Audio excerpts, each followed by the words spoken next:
welcome to episode 5 of House Rule Podcast. Today we're going to talk to you about some house rules, and we're going to have natural GM enhancement about dealing with unexpected player decisions.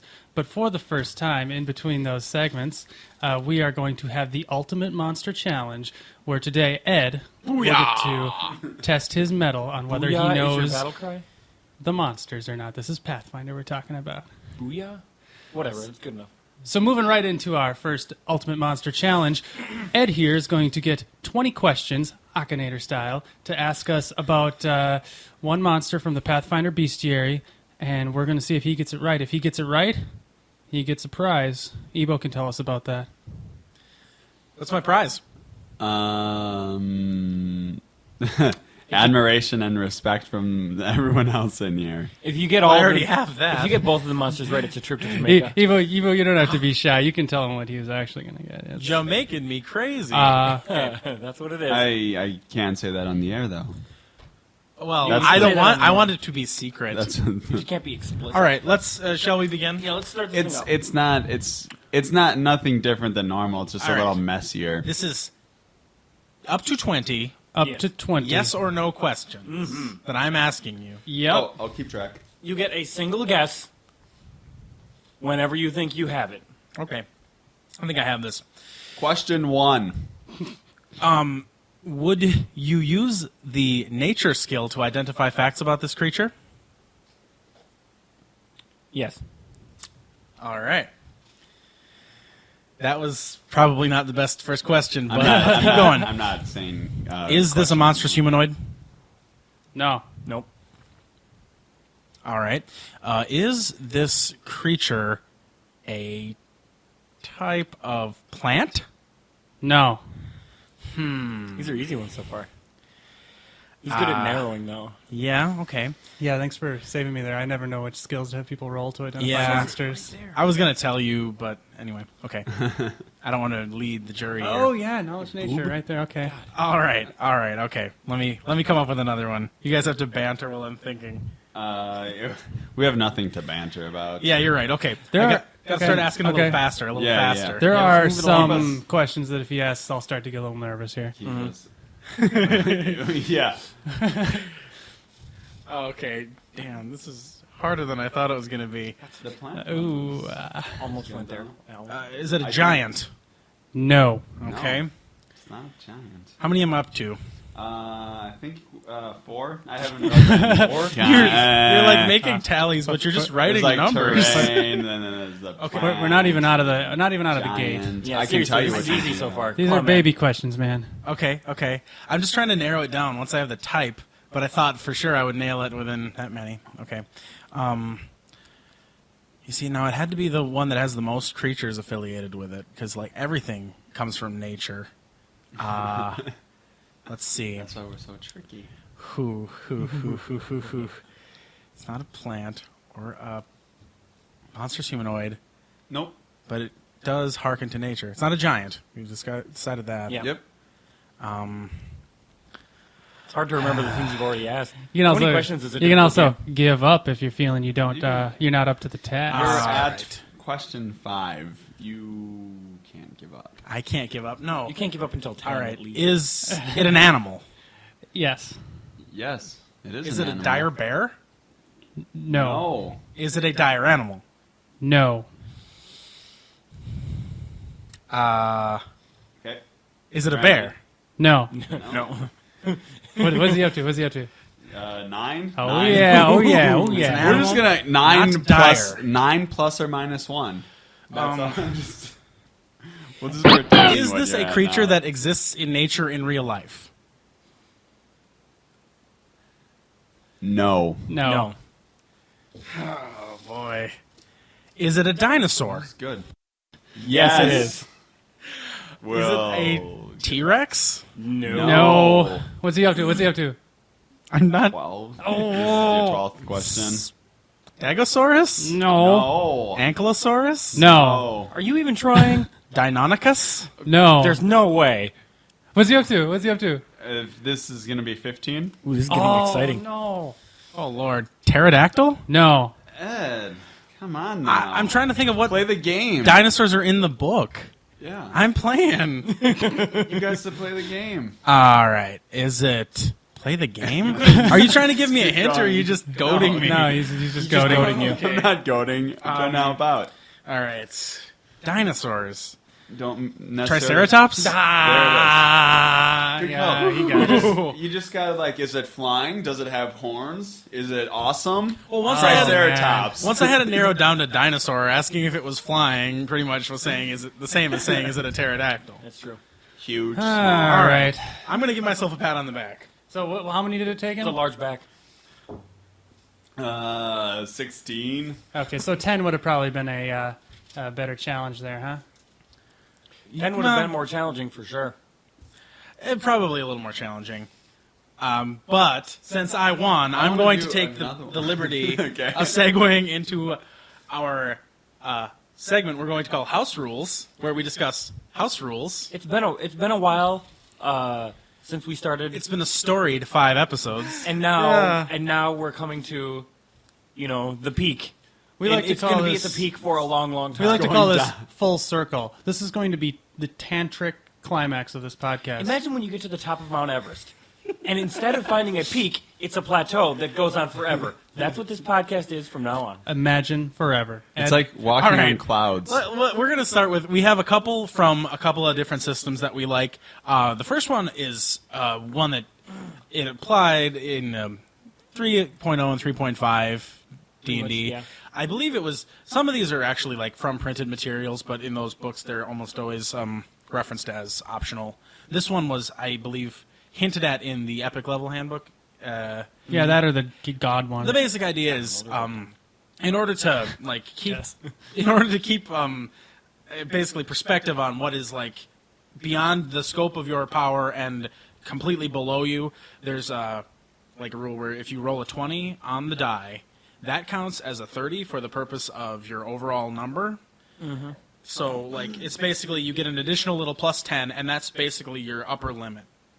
So even if you got a 20, that isn't necessarily an automatic hit on like a ancient force dragon because its AC is so absurdly high. I forgot those dragons existed. I'm just trying to pull an example out of that book. We're ruining And then it. the other end is if you roll a 1, that would be a negative 10 to say that even like if you once you reach a certain power level, there's only so poorly you can do. You'll still squick a goblin in one swing even if you roll a 1. Is basically the idea of that. So we used this rule for a while, mainly in I believe one of Jeff's ongoing D&D games. So what exactly do you guys think is the pitfalls and the pleasures of this little house rule? Yeah, I wanted to talk about this one because basically I just wanted to mention we found it more or less completely unnecessary. Yeah. Yeah.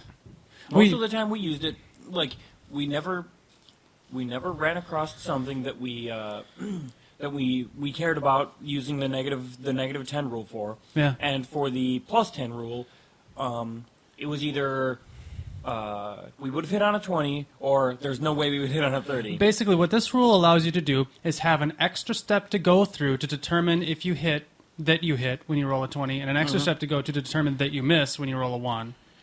That's So from the player's perspective, it's only really an advantage on the one side because you might have a high enough Right. attack roll that you won't be missing a given low power enemy even on the lowest roll you can get. Yeah, there are very few situations where I guess you would really need that plus 10.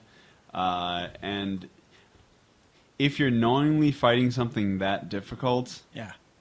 Your genius you, is just to kill you you probably shouldn't be doing that if you're such a high We level. only Unless, they have some sort of magical plus 50 insight bonus to their armor, but they're really weak. So if you get one good hit on Yeah. them, they're dead. The But only other than that, thing the only time I ever remember that being really relevant, and I don't know if that actually was like in a fight, but it just seemed we were aware that in this world that this game took place, there was a trio of super powerful, ultra high level antagonists, and the idea was that unless we had some sort of divine intervention, there was no way we could effectively challenge them because our swings would just be like splash in the water, like, oh, we weren't even close.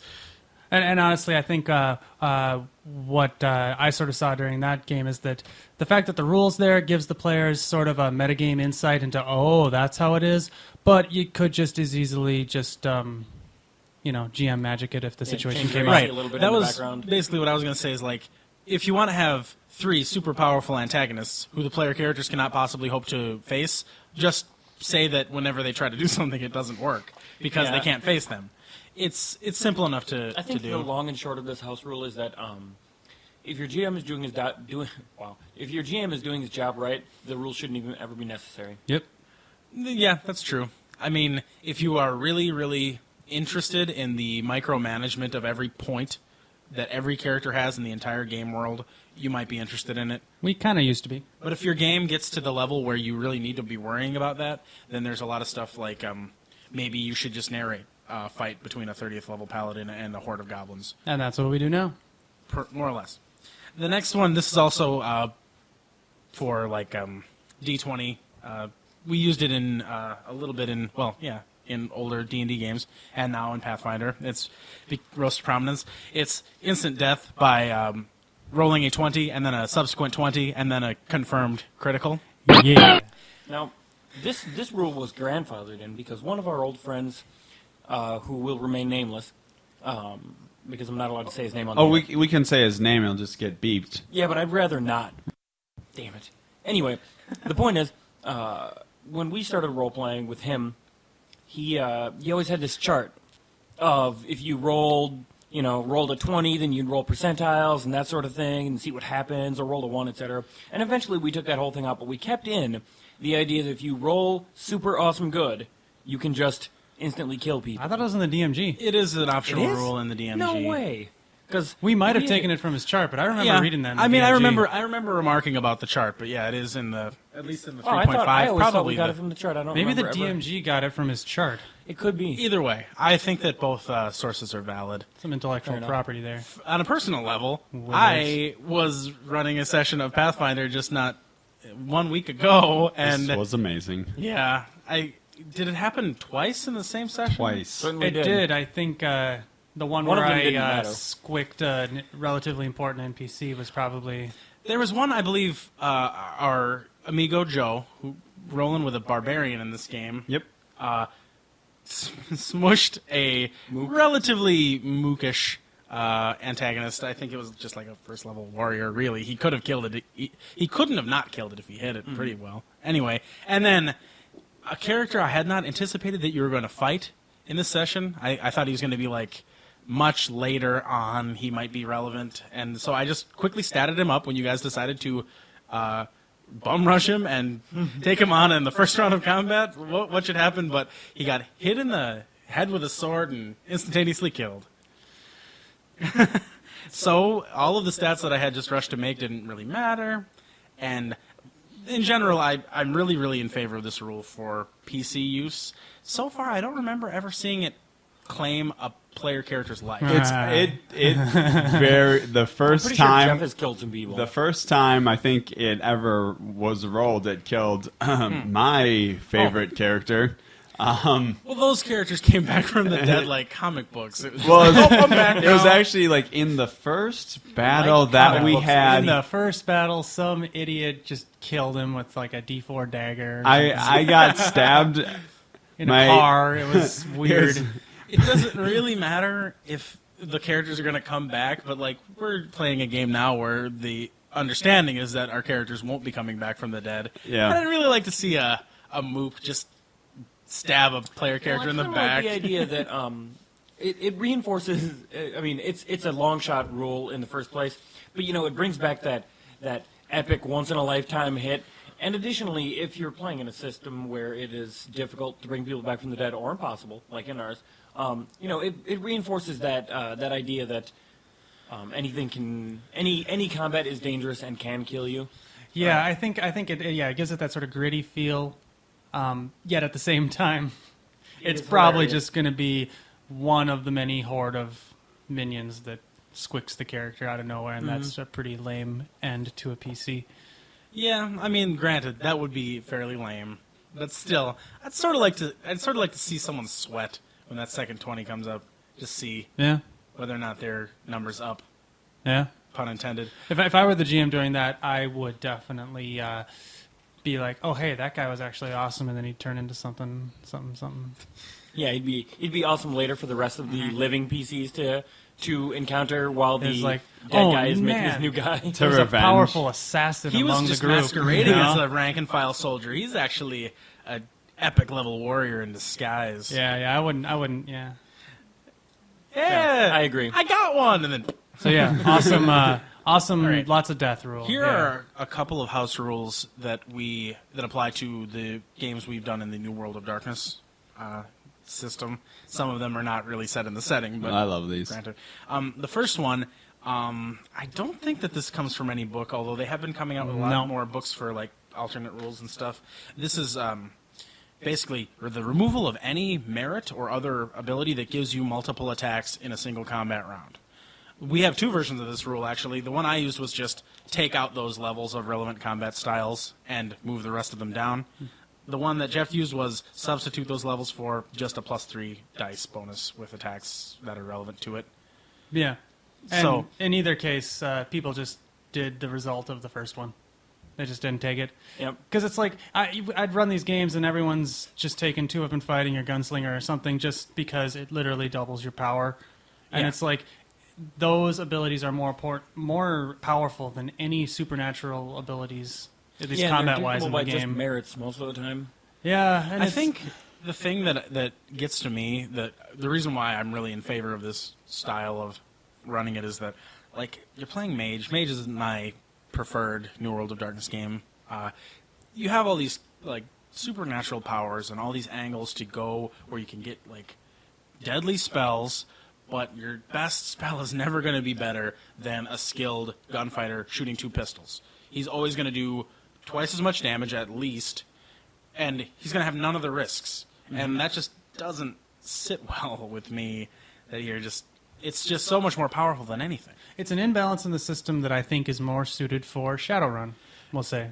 And Yeah, Shadowrun has the multiple attacks thing built in, and it's a pretty integral part of the system. But Shadowrun is also a more ridiculous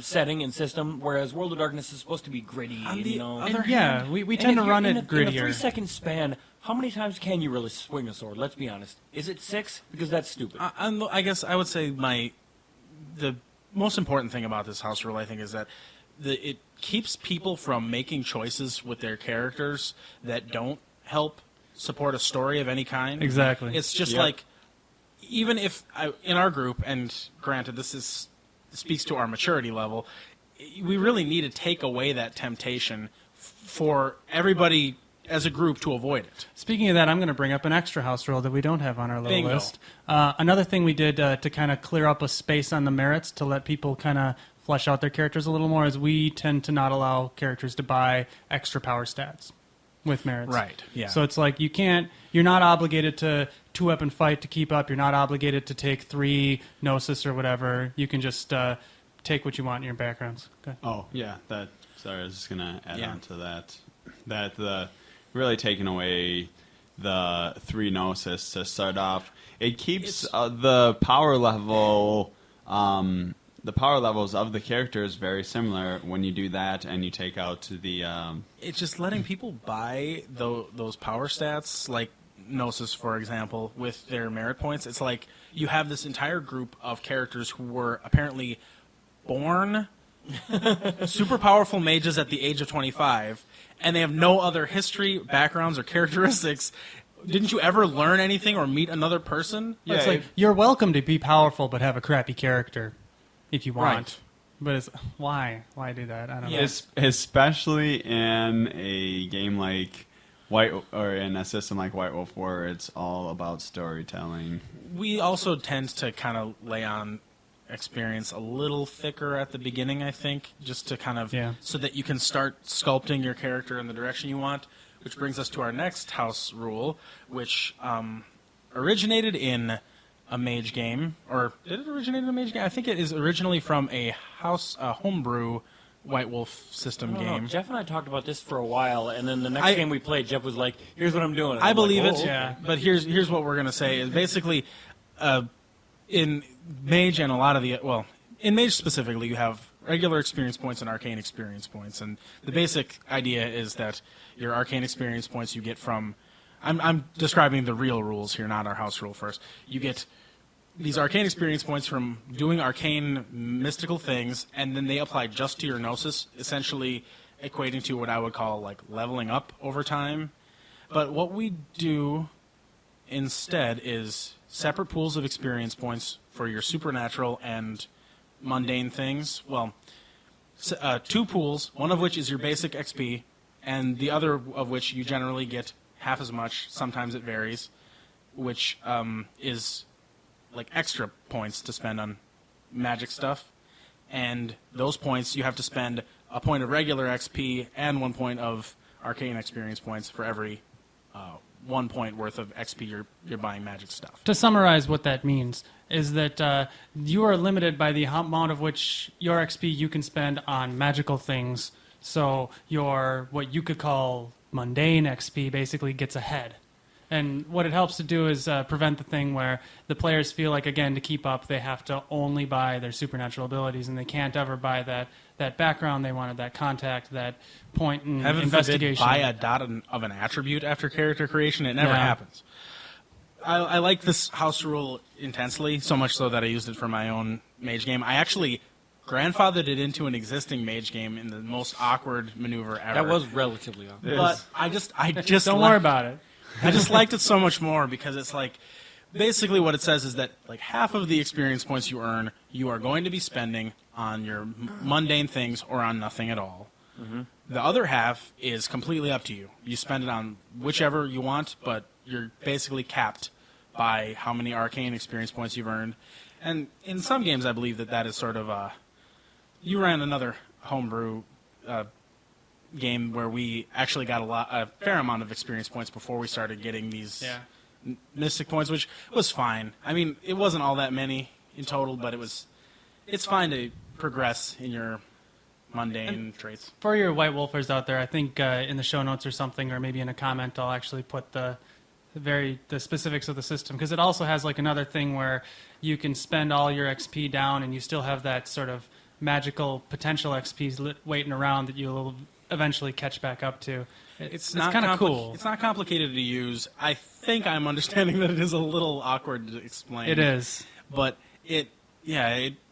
for me, I don't think I would go back. And it works for games other than Mage as well, I think. Any supernatural White Wolf game we found it works pretty well in as a limiter to the amount of supernatural XP you can spend. Here's an encouragement to worry about your mortal side from time to time. Yep.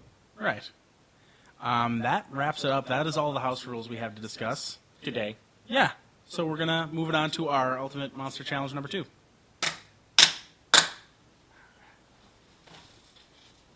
Ultimate Monster Challenge, Part 2. Ed was able to get the Triceratops. Let's see if he can get the... can't say what it is. Oh, Triceratops. Wow, that would have been really awkward if you had just said it. Yeah, we'd have to look up another monster. This is again from the Pathfinder Bestiary. Ed has 20 questions to guess the monster. And I think it's time to begin. After last time, I'm kind of quaking in my boots. So we're at question 1. Was there? Did you actually have a strategy that you were going by? Are you going to change it up a little? My strategy the first time was I thought I remember generally speaking. I'm kind of blank there. Which skills you use to identify monsters in which categories? Yep. Given time, I could probably name them all. I did not expect an animal. That was what threw me. Because basically, I forgot that dinosaurs were animals, and I was like, if it's an animal, it'll be something like dog, bat. Yep. Yeah, I tried to pick something that wasn't totally obscure. My strategy was a little different. My strategy initially backfired because I asked nature first because it includes the most categories. And it includes the most categories. You didn't expect us to say yes. Yeah, you wanted to rule that one out, didn't you? I did, sort of. All right, Ed. Start it up. All right. Is this monster identified using the Arcana skill? No. Dungeoneering? Yes. Is this an aberration? Mm-hmm. Oh, wow. What are we up to? He just threw those out. Those 3. Okay. You're on 4. Oh, wow. Okay. Okay. Okay. This is where it slows down now. Yeah. Yeah, you might have to change your strategy from last time. Yeah, my strategy from last time is working much better this time, frankly. That is true.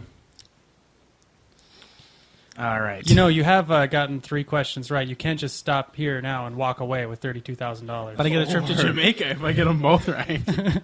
I promise nothing. I was going to say, I said, Jamaica.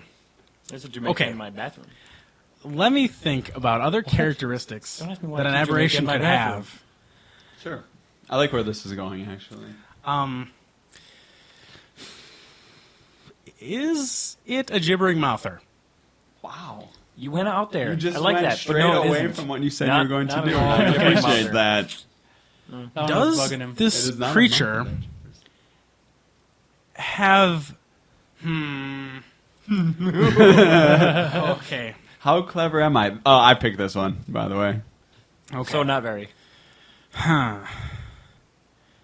Is this... 16 left. Do it. Be ballsy, 15 man. left. We're on 4. Does this creature have more than 2 eyes? No. That was I a like good that. question. That That's was a a good that's question good. for an Sounds aberration, good. yeah. All right. How many questions am I up to? This is going to be question 6. Quit worrying. Does this creature have eyes? Yes. Oh. Okay. I was wondering if you're going to actually do that one. 'Cause I'm Trucking. like, We're trucking. Couldn't. A gelatinous cube. That's a news, my friend. Not an aberration. Right. Duh. Fair enough. You're But bad at it this would have game. fallen under... So that's why I am not playing this game. All right. You'll get your turn, my friend. You'll get your turn. Is it All a right. dragon? An aberration. That was an aberration. Duh. Shoot, I already asked. Okay. Is it a dragon? No. I'm done. Is it a dire bear? Okay. Aberrations that I know of. It's a popular creature type. It's an awesome creature type. It's You know what pretty- it's way better than? Fae. Can't argue with you there. All you Fae lovers only out problem there, is I'll let that you know that I hate your creatures. I don't have any advantage on terrain types because I could ask... All right, I'll ask it. Is this creature's terrain listed as underground? Certainly is. Is it an aberration? We already answered that one. Okay. So is it a... does this creature have arms and legs? Yep. Choker? Certainly is. So yeah, we were going to talk a pick a little different about dealing with unexpected player decisions. In our natural gem enhancement segment, we're bringing it back 2 in a row. Lucky you guys. Help, Tom. We're being useful. All right. On the internet, Here we go. So yeah, unexpected player decisions. We've had some of those. those happen pretty regularly. It's pretty much the only type of decision that players make. The make only type expected of decisions decisions sometimes. But I if you want expect to them to make, make it, then you kind of made the decision first. That's true. Expected player decisions, if they actually make them, I find as a GM you feel just a little bit bad. Yeah. If it's I was going to there's a say, difference between the mind control Yeah. type and the predictive type. I don't where want to you say expect that them to make every it game where there's some sort of coherent plot and the GM is like narrating events, that's railroading, because it isn't. There's a difference. But then there's sometimes when your players just go completely, not only off the rails, but they're like flying in a hot air balloon. They're not even close to the rails. call and I that think, bonkers. and I think that's where we're at here. Is this is something that these unexpected player decisions take a game in another direction. Yeah, sometimes they have a more potent effect than any other decision really would have. So as a GM, Yep. how do you deal with that? That's a good point. Oh, I wet myself. I think the most satisfying way for the players and most challenging way, and then thusly satisfying for the GM, is to roll with it. Honestly, I couldn't agree more. Like I think that when you roll with it and it turns out well, it's awesome as a GM, and as a player, you feel like you really did something. That's Exactly. That's 2 whole shades of awesome. As a GM, you got to realize that you got all these plans, you got all this stuff going on. The players will never like that more than the unexpected decisions they make, because you know beyond the shadow of the doubt that they like what they're doing when they're making unexpected decisions. And here's the other thing: they like when you go with the decision. Yeah, It's like oh, this is totally awesome. They're going with this. I am the best. It's like I can actually do something in this game. I don't have to wait around for you to tell me how the story unfolds. Yep, exactly. And there are times when we have made decisions that were so out there, and they like near the end of one of Jeff's last games. There was an unexpected player decision that went that unfolded in such a natural way, and this is a good on for Jeff here. That I honestly thought that he had expected us to do it that way. Which one are you referring Yeah. to for my sake? I think I know what you mean. The one where all the crazy resurrection stuff happened with the keys and Are that you talking whole about the jazz? part where my character decided to pitch in and help instead of trying Yeah. to stop it? Yep. Yeah, I felt good about that one. Jeff rolled with it in such an awesome way that I honestly thought that that's what he expected to happen. Well, I could tell that it wasn't what he expected. I could tell it wasn't what he expected. I mean, there was at least one beat where I could tell that he was surprised, but at the same time, I got the impression that he didn't really have like a chiseled stone bas relief of the end of the game. It was more like, this is the options that are laid out for them. This is what's probably going to benefit them, what they're going to go for, and We didn't do that. That game also has a house ruled system mechanic, which basically allows people to have a certain number of unexpected player decisions that stick no matter what. yes, sort of. So it's like I know I'm asking for it. It's all right. Basically, we could try to fight or try to put a monkey wrench in the plans, but I decided that what would be best for everyone involved was if we just saw it through, and I think that everything turned out pretty well. Oh yeah, I mean it turned out all right. It wasn't like the evil ritual thing where it's like, oh, it's the end of the world and I'm helping it. It's like, another NPC's selfish choices that I just helped him to complete. Yeah, a the bad actually, means to an ends that was more or less neutral. Yeah. Yeah, I actually liked that because we ended up helping a person who was not necessarily good, but we thought. Well, I didn't personally think that they were good. I thought they were bad, and then we decided to help them out to finish, and we actually saved the actual bad thing from occurring. Basically, and I don't want to, Which was interesting. I don't want to dwell on the story too much, but basically, a maniacal space villain who wanted to resurrect his long dead sister, and he was willing to commit genocide to do it. And the basic idea was we helped him complete the ritual without committing any genocide. And so he got what he wanted. Ultimately, I think he was thereafter punished by authorities greater than us. If any of you read our blog, he is the villain who kicked one of my characters' heads off. Yeah. Who kicks a man that old in the face? That so wasn't the hard? head kicker. That was somebody else. That was the head kicker. No, I Yeah. don't think it was. It was. He got sucked into another dimension. Oh, yeah, no, I was and thinking he of kicked my something else. fucking head off. Maybe. No, I think I'm right. Anyway, moving right I know along. you're not right because Jeff nodded in agreement with me. There are some ways that Punk. GMs tend to handle that that is really hard to deal with as players. Like, you can't give in to every single thing your players want to do, especially if the Right. things they want to do is always just completely ridiculous. Well, I would say like keeping it coherent in the world is pretty important. Yeah. Like I ran a couple of subsequent mage games, and those take place in a realish world.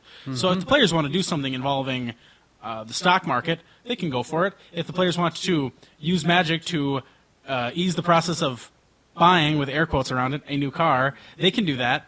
I won't interfere with that sort of real world stuff. In a fantasy setting, it's a little weirder and harder for players to really find purchase with an idea that's really radical, because the world is more or less made up by the GM or by the collaborative group. So, what else is there, I guess, when dealing with it? What else shouldn't you do?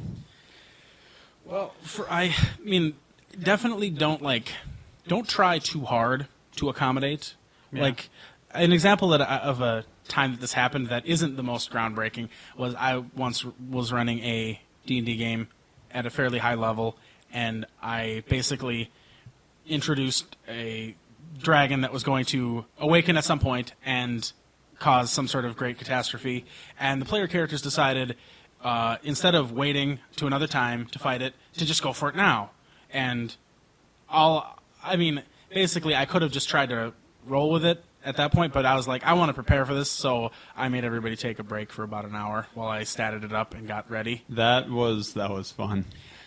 But like, if I had, I mean, I could have in theory just like pieced together what it would have had for its level of power, but I think that moving ahead with an idea like that is the wrong idea. Like, you should, if it's something that even pertains more to that character than anybody else, like, try to get them to like say like, how about next session we're going to have something happening with this, but for right now I don't know what's going on. So just be like, Yeah. just you wait. Your idea will. I think as players, you've got to be willing to accommodate the GM when you step outside the boundaries that they that they have. Like, especially in a game like D&D where preparation is valuable and expected, Right. and then ad-libbing things in D&D and any of the D&Ds is not necessarily easy, especially if you have some unique, awesome monster. Is it ever good to cut anyone off, just straight out?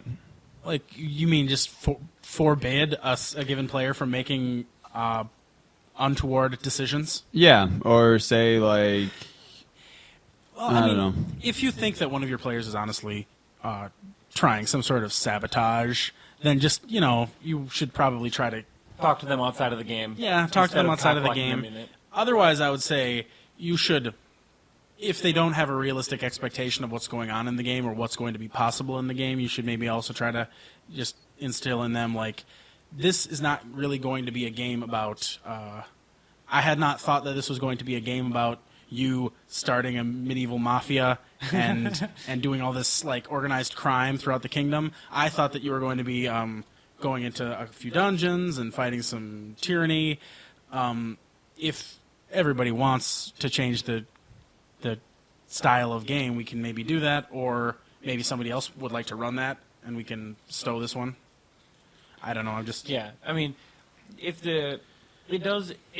is important to note that the GM, the GM is the final arbiter of those sorts of things, and if the GM doesn't want to run the game because of unexpected player decisions, the players should, I think the GM should tell the players that, of how their decisions are changing his game in such a drastic manner, and inform them that, should things continue in such a manner, I will not be running this game in its current iteration. I guess one thing I want to bring up, unexpected player decisions are very definite. I wouldn't say good or effective, but a very definite form of feedback. And that's a good thing to pick up on as a GM. If your players are constantly doing unexpected things and screwing up your stuff, that is a good sign that they are interested in other things. Yeah. right. Granted, you don't have to, as a GM, you have to, with any feedback, take the feedback. Not, you can't violate your entire game, or maybe you should just, as Ed mentioned, someone else can run that, or do start a something new else. game. I don't. Sort of thing. I That's don't what the really players want wanna do. to suggest that it's the best idea to let this destroy games. Right.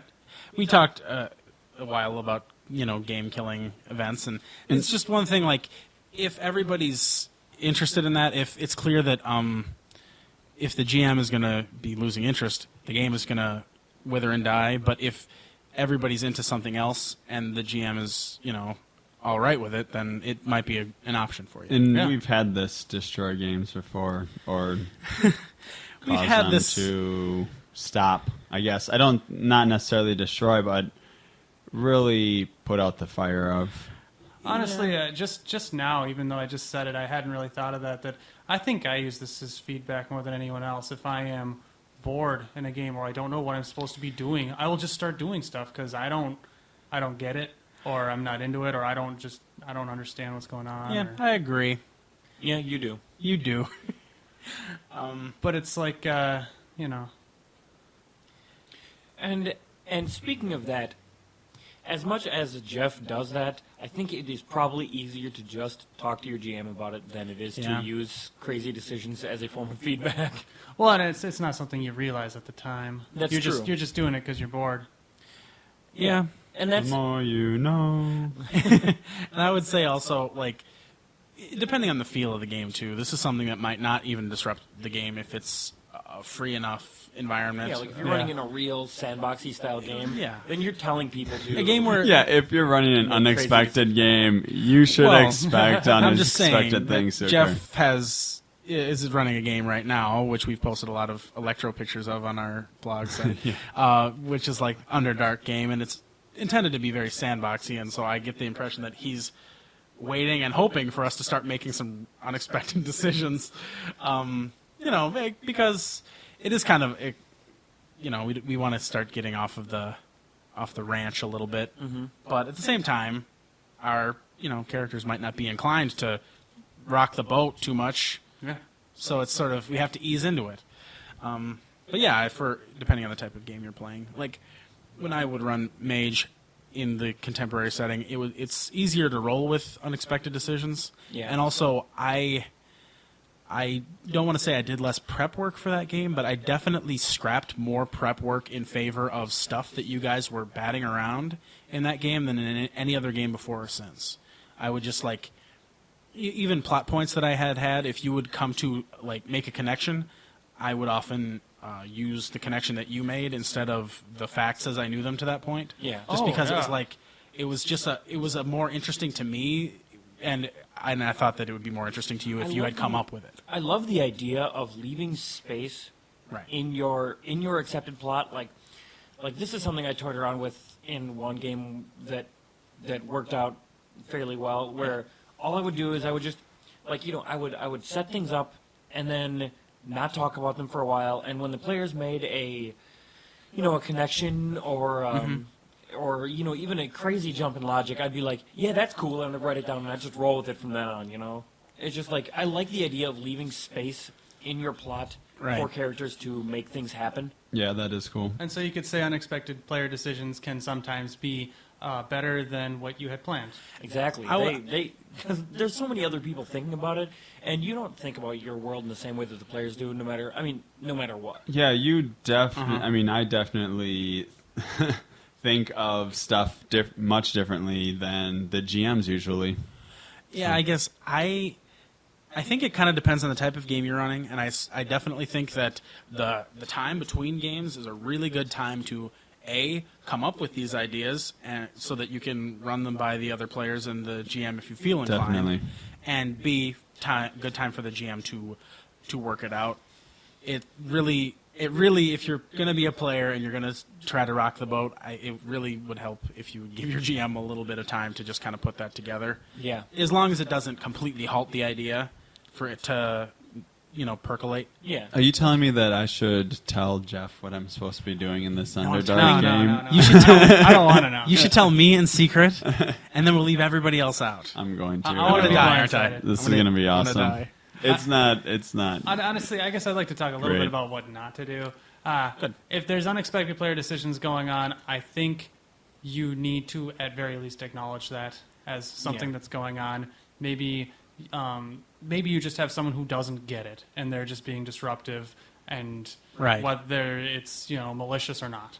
And that's easy to address out of game. Also, it could just be that the players aren't interested in what you're doing, and that's a good thing to realize. Right. But just sort of being like, well, whatever, okay, you go do that. No, nothing really comes of it. Whatever, let's move on. That is kind of a lame way to continue on forward. Yeah, and your It's players really will know just it's lame. It's taking away what that person wanted to do because you didn't want to deal with it because It's a very good way to make everyone realize that they can't do anything in your game. And dismissing their ideas as bad ideas. You'll go to the police station and try to look about hunting bounties, but they'll blow you off. It would be better, in my opinion, to give them some sort of turmoil for it. Basically, say it is hard to do that, or you get in trouble for swimming naked in a public fountain, that sort of thing. If you want to do something different and that is disruptive to the game world, then accurately represent how disruptive it is. Right. But try to do it without basically just dismissing the player, and B, without removing them from the action because they're doing something else. Well, especially because it may well be your fault that this is occurring in the first place. You're you might not be keeping the game interesting enough for them, or you're not incorporating them into your story. Right, the players don't feel important. Yep, Right. the players don't feel important, and then you're just blowing them off and making them feel Really even less important. solidifies. Yeah, And solidifies that. another thing not to do to avoid is if these things start cropping up, if the players start making strange decisions, try to prevent it from splitting the group and making it into 2 separate games, which happens quite often with us. Yeah. Well, welcome. I'm looking over at Jeff, and he's nodding and looking at the ceiling, all kind of speculative. He's done that a number of times in the past. We've talked about one monstrous game with tons of players that we've been in historically, run by our co-friend Sean, and it's basically that game was a booby trap for player boredom. Because there's so Yeah, many it was. players, Booby trap is and the so perfect it was so like every so often, if you wanted to keep playing but you weren't involved in the scene that was unfolding, you would just stumble into this. Well, maybe I can poke at this aspect of the game world, which was very detailed, Yeah. and it'll poke back, and it'll wind up being 1 player playing instead of 2 players playing or 3 players playing, Yeah. and it gets a little. That is something I would say to avoid. That would have been a perfect game to have a sandbox game in, because he knew everything about that world, every little thing. The sandbox game doesn't work very well with 11 people in the room. No. No. No, I meant with like a smaller group. No, yeah, definitely. So I actually had another question. Dealing with how not to deal with this. If you actually egg the person on for something that's not really going to come to anything, is it better to just stop them right away? Like, you're going to do this and that's not really doing anything, or are you going to allow it to go on and they might spend an hour each session I would on say this not doing anything? I would say don't commit to the fact that it's not going to come to anything, because as much as you might think you know exactly every possible situation, they might come up with a solution that busts down that wall. Like, I ran a mage game once where I came up with what I really thought was more or less an impossible situation that would involve some sort of players with 2 impossible decisions that they could not make, and they ended up taking some sort of time travel-based risk to very briefly blow up a park. That was one of the best Oh, gambles yeah. ever. And it's That like, was awesome. I That was the absolute best gamble. I of all could have time. fast-forwarded through that scene and been like,